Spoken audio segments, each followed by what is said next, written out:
Assalamualaikum warahmatullahi wabarakatuh. Alhamdulillah, semoga kita selalu sehat agar bisa melaksanakan berbagai aktivitas keseharian kita. Pada kesempatan ini,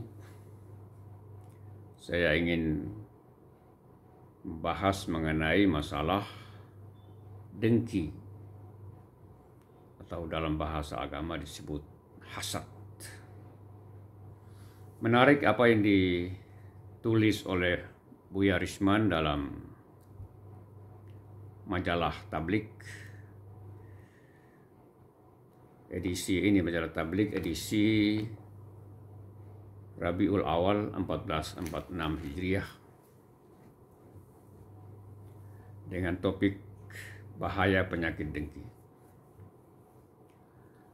Dalam Al-Quran surat Al-Falaq, Allah Subhanahu wa Ta'ala berfirman, "Qul a'udzu billahi minasyaitonir rajim, qul a'udzu birabbil falaq, min syarri ma khalaq, wa min syarri ghasiqin idza waqab, wa min syarri naffatsati fil 'uqad, wa min syarri hasidin idza hasad."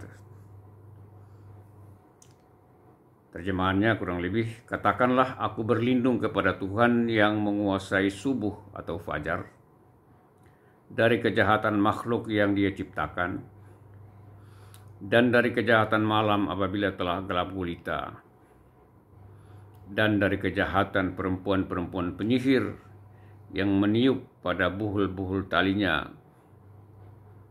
dan dari kejahatan orang yang dengki apabila dia telah dengki. Quran surat Al-Falaq ayat 1-5. Dalam surat Al-Falaq di atas, Allah Subhanahu wa Ta'ala memerintahkan untuk memohon perlindungan. Kita berlindung kepada Allah dari yang pertama kejahatan segala makhluk yang telah Allah ciptakan.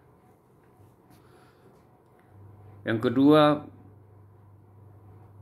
mohon perlindungan atas kejahatan malam apabila telah gelap gulita. Yang ketiga, kejahatan para tukang sihir. Dan yang keempat, mohon perlindungan dari kejahatan orang yang dengki. Jadi, Al-Quran surat Al-Falaq di atas, Allah Subhanahu wa Ta'ala mensejajarkan kejahatan orang dengki dengan kejahatan segala makhluk yang telah Allah ciptakan. Kejahatan malam yang gelap gulita yang sering digunakan oleh orang-orang jahat untuk melakukan kejahatan, seperti perampokan, pembunuhan, dan kejahatan lainnya. Dan kejahatan para penyihir yang pernah berniat mencederai Nabi Muhammad SAW. Ternyata sifat dengki itu adalah kejahatan kelas atas yang dapat menimbulkan kerusakan terhadap orang lain.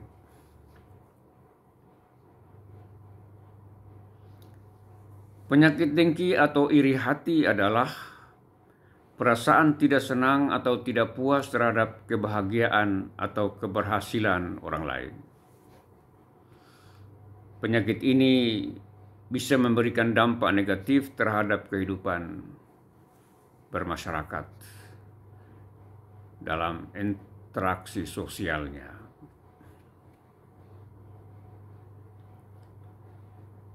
Bahayanya antara lain, yang pertama, merusak hubungan sosial. Perasaan dengki dapat merusak hubungan persahabatan, hubungan kekeluargaan dalam kehidupan bermasyarakat. Orang yang iri hati mungkin merasa sulit untuk mendukung atau bersikap tulus terhadap orang lain. Yang kedua, kejahatan dengki ini adalah bisa menimbulkan konflik. Rasa iri bisa menyebabkan perselisihan dan pertengkaran, bahkan terkadang sampai berkepanjangan. Yang ketiga antara lain bisa menimbulkan perilaku negatif. Orang yang iri hati dapat mendorong seseorang untuk melakukan tindakan negatif seperti fitnah, sabotase, atau menyebarkan gosip buruk terhadap orang lain.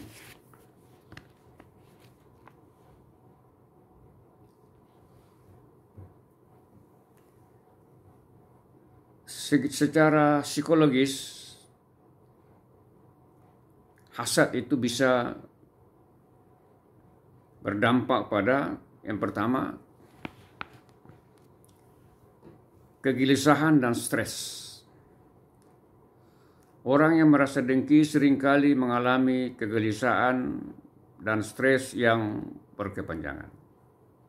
Ini penyakit yang berbahaya. Yang kedua, orang yang hasad itu mengalami gangguan kebahagiaan.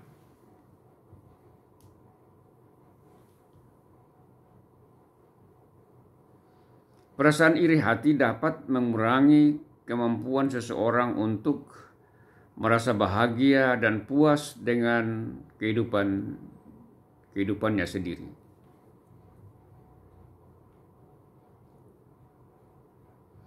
Sedangkan dampak dari segi fisik, otak, dan emosional, yaitu antara lain yang pertama, kognisi terganggu. Stres dan kegelisahan yang disebabkan oleh dengki dapat mempengaruhi fungsi kognitif seperti kemampuan berpikir jernih, konsentrasi, dan pengambilan keputusan.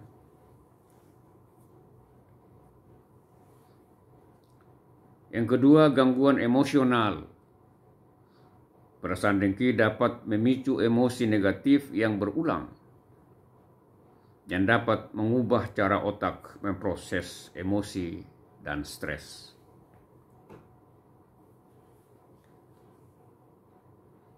Sedangkan dampak pada kesehatan fisik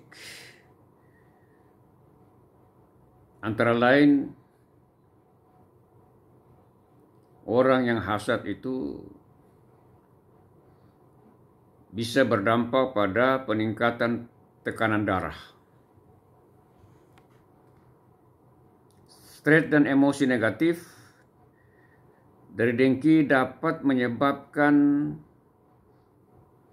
peningkatan tekanan darah yang dapat meningkatkan risiko penyakit jantung. Dan yang kedua, jelas akan terganggu tidurnya.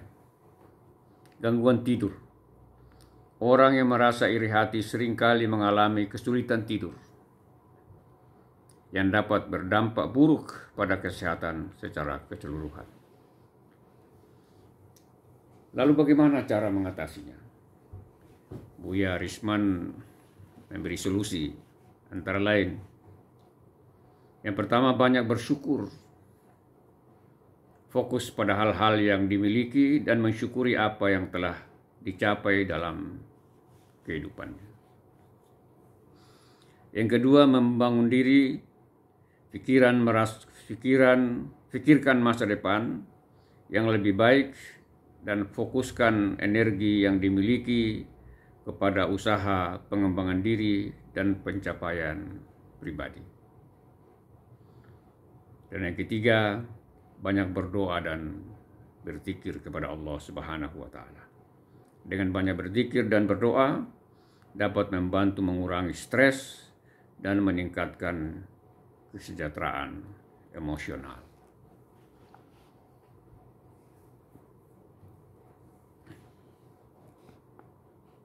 Sahabat sekalian, lebih penting dari itu perlu meyakinkan diri dan menyadari bahwa segala kebaikan, kemuliaan, termasuk rizki yang diterima oleh seseorang, tidak terlepas dari hak prerogatif Allah Subhanahu wa Ta'ala untuk memberikannya kepada siapapun yang dikehendakinya.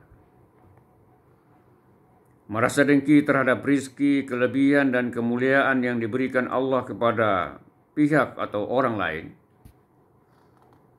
berarti tidak ridha atau tidak suka dengan ketentuan yang telah Allah tetapkan, yang berarti juga mengingkari rukun iman yang kelima, yaitu iman kepada qadar, iman kepada takdir baik dan buruk yang telah ditentukan oleh Allah Subhanahu wa Ta'ala.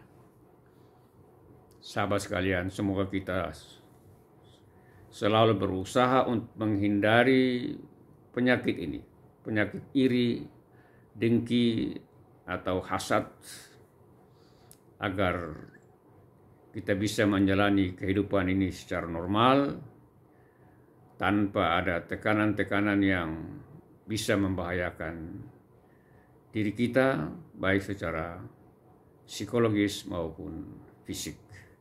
Semoga ada manfaatnya. Assalamualaikum warahmatullahi wabarakatuh.